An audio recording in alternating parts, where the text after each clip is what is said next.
Hey, Jen. Here in the district, and we're seeing similar numbers in a number of other jurisdictions, we're seeing all-time highs in terms of cases, not just this year, but for the entirety of the pandemic.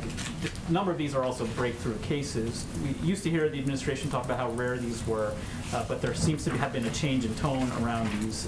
Is it almost inevitable now, is that the view of the administration, that many Americans, including vaccinated Americans, will see a positive case in the next few weeks?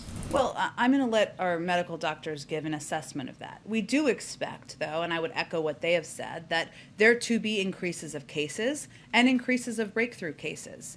We are still seeing a significant amount of protection from even getting the virus, from the vaccines, from being boosted. But there will be breakthrough cases.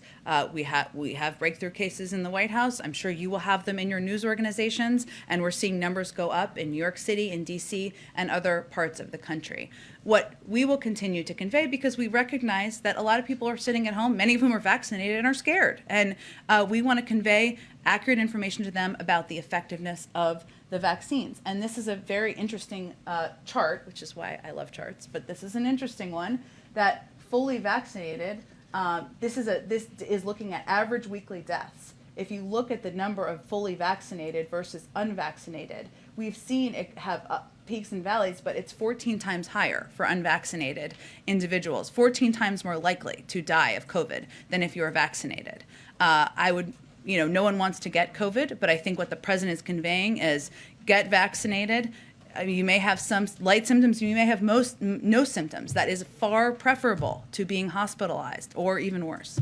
Can you speak to some of the protocols that are in place here Sure. in the White House? Because I think a lot of Americans have questions about if they were to test positive or in close contact, what are the protocols that they should follow?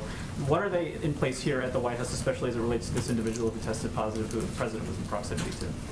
What is their protocol, or what is the president's protocol? What is the protocol for other White House staff, others who are interacting with this individual? Well, for if somebody is a close contact, so the guidance of the CDC is if you are a close contact, you should be tested 5 to 7 days, 5 days and 7 days post-contact. We do 3 and 5 days post-contact here at the White House through PCR tests. The president has had his 3-day PCR test yesterday. He will have his 5-day PCR test tomorrow. I would also note that as it relates to our own protocols here, because we of course go over and above in a lot of ways here, every time you're going to travel with the president or even meet in the Oval Office with the president, you're required to be tested that day.